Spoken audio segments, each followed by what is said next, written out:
Hello everyone and welcome to this video. Today we're going to be talking about the Gildo Glass Butt Plug No.26. So let's get started.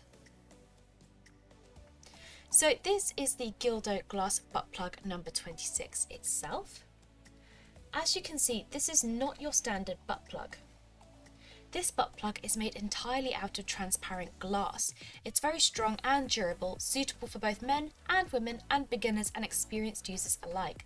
The glass gives it a very smooth finish and has a pointy tip, so insertion and removal is simple and easy. It features a wide base and is also suitable for temperature play, so you can place this in cold water to enjoy cooler sensations during use, or pop it in warm water to enjoy a warmer sensation during use. The choice is up to you.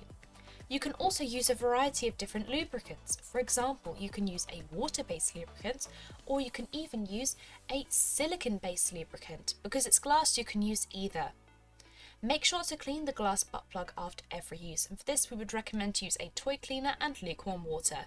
Alternatively, you can also use a mild antibacterial soap and lukewarm water as well. Also included is a Gildo luxury toy bag to pop your glass butt plug in. This helps to keep it discreet and dust-free. And that is the Gildo Glass Butt Plug No.26. If you have any questions, drop a comment below and we will get back to you as soon as possible. Thank you so much for watching, and we'll see you again next time.